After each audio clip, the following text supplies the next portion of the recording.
toutes et à tous. C'est vrai que lorsqu'on regarde le rapport tendu entre l'élite militaire au pouvoir et les Nations Unies à travers l'aménagement dans le contexte malien, ce rapport tendu remonterait depuis 2 ans de cela.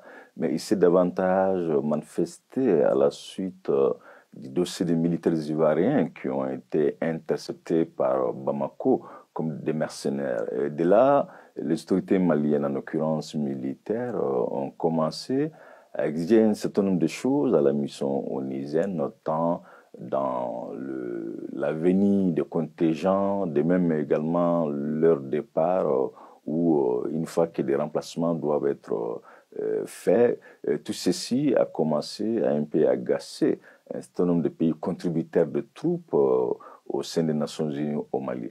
Mais de l'autre côté, l'élite militaire malienne également s'était rendu compte que de 2013 jusqu'en 2021, voire début 2022, les autorités maliennes, notamment le ministère des Affaires étrangères et les différents états-majors, n'avaient pas suffisamment accordé une attention particulière à des différentes rotations dont les casques bleus faisaient l'objet. Donc il y avait beaucoup de manquements qui étaient observables dans ces rotations. Mais objectivement, la question qui est aujourd'hui sur toutes les lèvres est relative au départ sans délai des casques bleus du Mali. Cette annonce, on peut la comprendre lorsqu'on s'efforce d'analyser un certain nombre d'événements.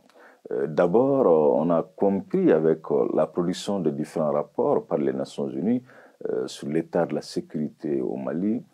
Ces rapports ont par moments et par endroits inculpé ou voire incriminé l'armée malienne en l'accusant de violations graves des droits de l'homme, en l'accusant même de crimes de guerre, à la limite d'épuration ethnique.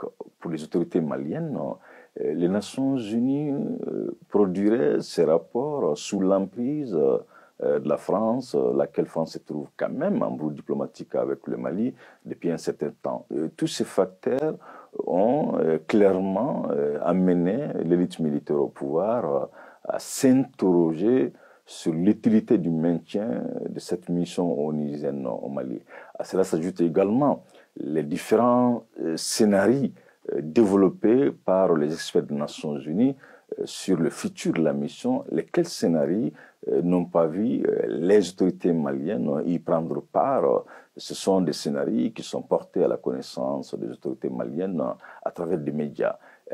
Sans oublier également la récente sortie de M. Guterres sur le redimensionnement que pourrait prendre le mandat fin juin 2023, lequel redimensionnement n'a pas été discuté ni partagé avec les autorités maliennes. Ce sont ces raisons réunies qui sous-tendraient le pourquoi de cette décision prise par Bamako qui consiste à ce que la mission onusienne quitte le pays sans délai. Objectivement, quelles sont les conséquences que pourrait avoir une telle annonce?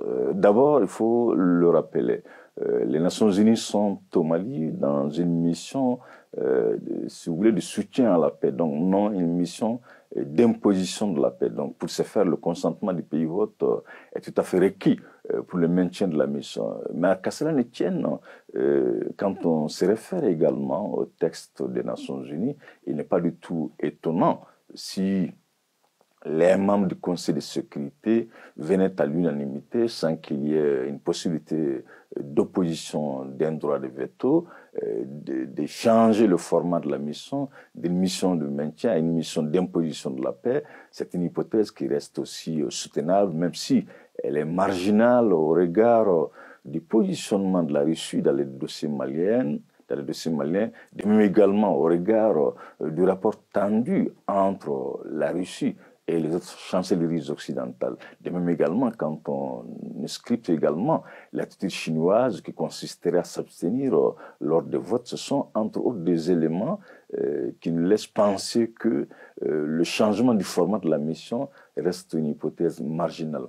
Mais ce qui pourrait advenir au terme de ce mandat en cours, c'est d'assister à une acceptation de la volonté exprimée par les autorités maliennes Dans ces cas de figure, nous allons plutôt assister à une négociation ou à des séries de négociations qui consisteraient à définir les modalités du retrait et dans le même temps le format ou la temporalité que devait aussi prendre un tel retrait.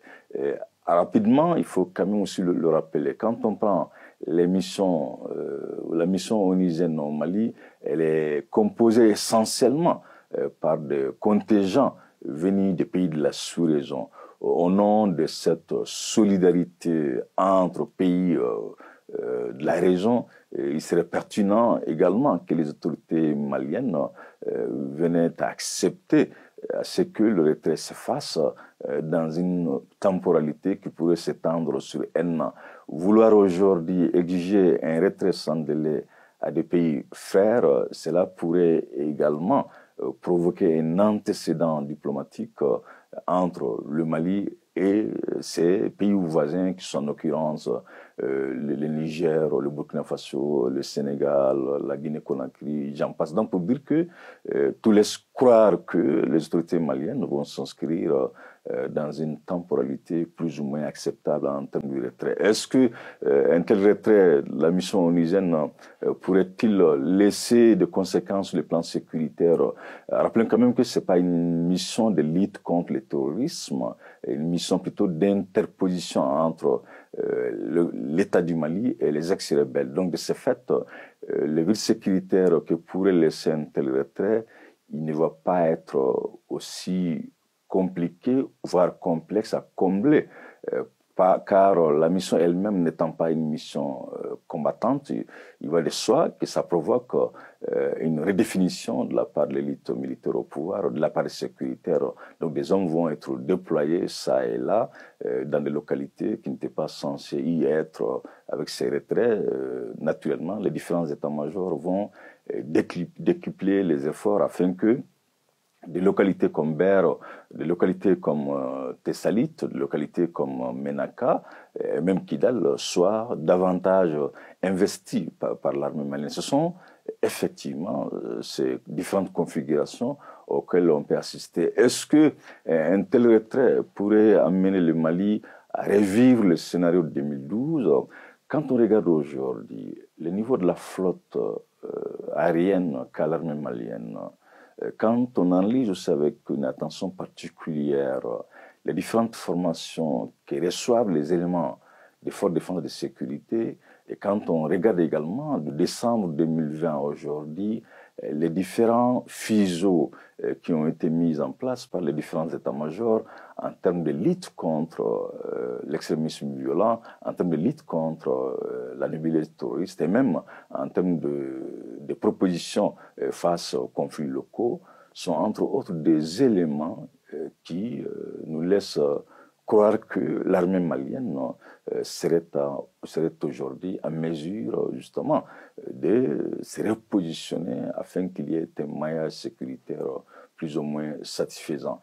Ces retraits, s'ils venaient à être effectifs, et il n'est pas sans conséquences, notamment s'agissant des aspects de développement, s'agissant des aspects liés à la délivrance des services sociaux de base qui sont assurés par les Nations Unies, la question qui se pose fondamentalement par les populations majoritairement des régions dites nord du Mali et même celles du centre consiste à savoir si toutefois les autorités maliennes seraient-elles en mesure de délivrer tous ces services liés à l'eau, tous ces services liés à l'éducation, tous ces services même liés à la mobilité des populations qui sont aujourd'hui assurés et délivrés par la MINUSMA. Cette interrogation amènerait beaucoup de Maliens, notamment ceux des régions en proie aux attaques terroristes, de s'interroger sur la pertinence et sur l'efficacité même d'une telle annonce gouvernementale.